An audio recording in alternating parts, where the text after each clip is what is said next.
Just a background on shoulder dislocation. Of course, it's the most common joint to dislocate. 97% of those are anterior dislocation, more common in male.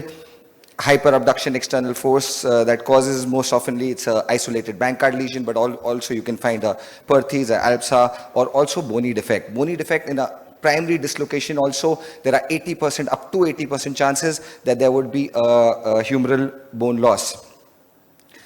Radiological evaluation, you have the X-rays, you have the 3D CT scan, which is very important for bone loss, to assess the bone loss, and of course the MRI. So now how do you decide the management? How do you get to the decision? There is the demographic, the age, the male, the sex, the occupation, the activity level, and of course the chances in that patient, what would be the chances of redislocation and the undesirable sequelae, or how the patient would get back to sports. In our case, like we've already discussed, a 20 to 24-year-old male who's a recreational football player having a Bankard, and an important point is the Hill-Sachs lesion, right? The glenoid loss is not much, but there is a Hill-Sachs lesion. We've already seen and gone through this. So why would I choose to operate in this particular case? It's a young adult male, actively participates in sports, fine, weekend warrior, agreed.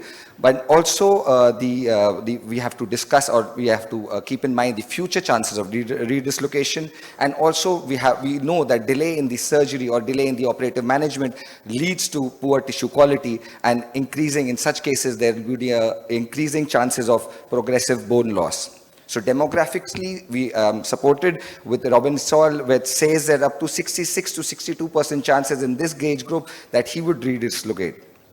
Weekend warrior is an important factor for a recreational sport, because if you have a recreational sports player who's hardly able to take out time for his sports, and if he's off injury for a period of 6 months, I'm sure we are soon putting him into a category of a couch potato, wherein not a fear to getting back to even recreational sports. So that's an important factor wherein we have to think about not only the elite athletes, but also people or patients who play recreationally and have to get back to their whatever level of sports they are doing. There are various studies which support the reduction in the recurrent instability following surgery. Like this study shows 14% chances of redislocation as compared to 80%. Coherence review also stated that there would be subsequent less chances of redislocations in this patient who are operated and managed operatively, and there are less chances of, again, another trial where there is significantly lower chances of redislocation. So there are various papers which support this. Another important factor is the bone defect. So it's been proven that there are very common chances or very high chances of having humeral bone defects, and these bone defect patients or patients with the bone defect, they progressively increase and they influence the treatment option, and this has a very important role when you're deciding the treatment management. So it's very essential that we do a 3D CT scans. All young surgeons here, very important that you do a 3D CT scan even in a first-time dislocator. We often miss that. Coming to the cost effectiveness, this also has been seen that in the long run, the cost effectiveness is better in patients who have managed operatively, and also fulfillment of their expectations are much better, where return to sports, their activity level can be brought better. Again, studies which showed that the recurrence left less than 32%. So to summarize, definitely surgical management is not the standard option for all first-time dislocator, but yes, you have to identify the high-risk factors. Like for our case, it's a young active male, and surgical intervention definitely reduces the recurrent instability, and delaying in the surgery increases the chances of progressive of the labro ligamentous injury, elongation of the capsule, deterioration of the labral tissue, and also progressively increasing the bone defects. And also the primary surgery has shown better cost effectiveness.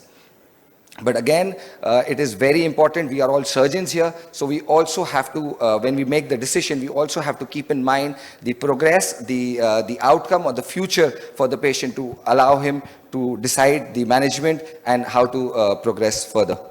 Thank you. So before Deepak sir, who is the jury, gives his verdict, I would like the front row faculties to be for and against the first time dislocation surgeries. Let's have your inputs and thought processes. Starting right from Dr. Vishwadeep. You could just say, sir. Yeah, this particular case, 24-year-old software engineer, weekend sportsman, 8% bone loss, 34. on-track lesion, shallow hill sac, non-engaging. But the age was 34, not 24. 24. That was- yes, 24. Yeah. So I would definitely operate. So mine is operative. Yeah, this particular case. Yeah, Yeah, operate. can we have a raise of hand who will operate? And who will conserve? Okay, let's take a opinion from Dr. Amit. Why conserve? No, it's not that. It's because you see, conserve means I'll operate on second. I'm not saying that I'll never operate on this patient, but I'll wait for second dislocation. And there are studies saying that there is hardly any difference in the bone loss, in the tissue quality between the first dislocation and the second dislocation. But I'll give 40% chance for this young patient that he'll never dislocate again. So I'll take 40% chance. If he again dislocates second time, I'll get an operator. So what we also know that first time dislocators, 60% bone involvement in glenoid side. Recurrence, 85% bone involvement. So would you want that 60% to become 85%? Investigation is paramount importance. So I do MRI and the CT scan for all first time dislocators. And then see. So probably 8% is not a big bone loss for me. So I'll not opt. If that would have been 14% or 13%, then I would have gone operated, but not. Anybody else to second Dr. Amit Joshi here? Conserve? Yeah. So basically, we would discuss with the patient and tell them that you still need to earn your surgery. There is a good chance you may not dislocate. Anyway, he's a weekend warrior, not really a performance athlete. And collision sport, but football you can avoid collision also if you play properly. So I would wait for the next one. So one question to Dr. Shiv. That is, will you do a remblissage also because it's a hill sac there for this first one? Doesn't seem like, but still my final call will be on, intraoperatively, but doesn't seem like an engaging lesion, so I would leave the hill sac alone. Anybody who would strongly proponent first time dislocator of this case scenario operate? Yes, Vivek sir? Give.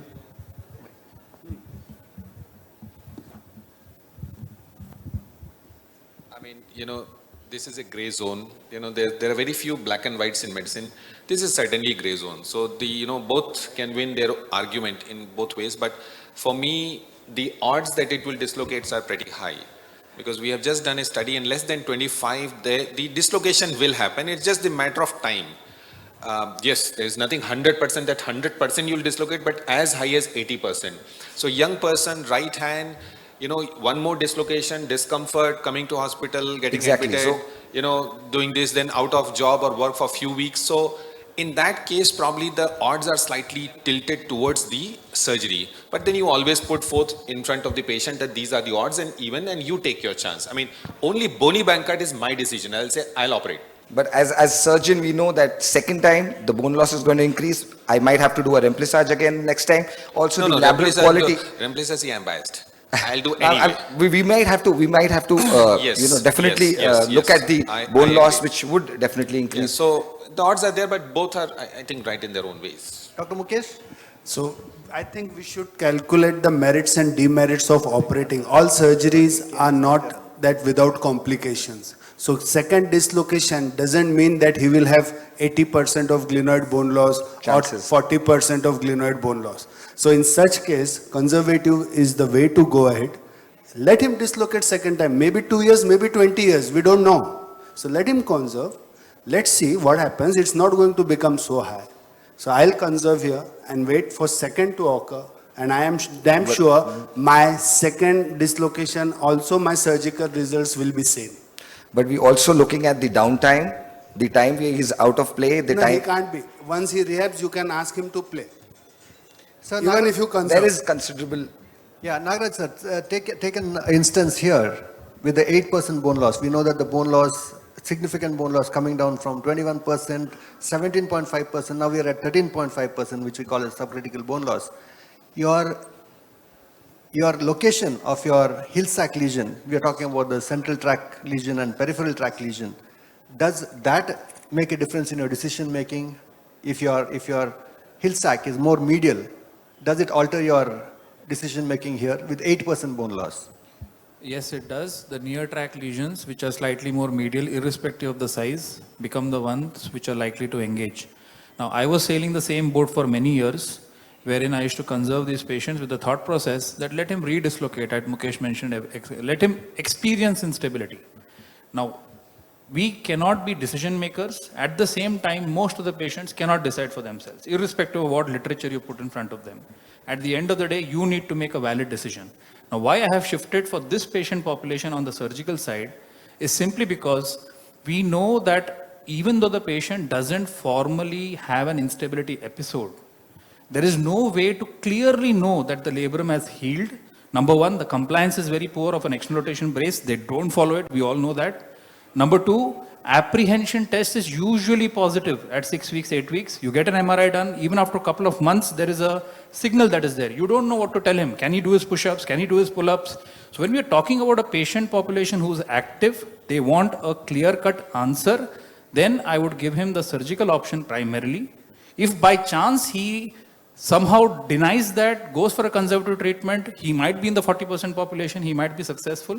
But my experience is that these patients, sooner or later, are going to experience some sort of an instability episode. And that point of time, the best labral repair that I can offer him primarily is not going to be there. So his percentage might drop by 1 or 2% in terms of final redislocation rate, which is not a good idea. So the last question here to Amit sir.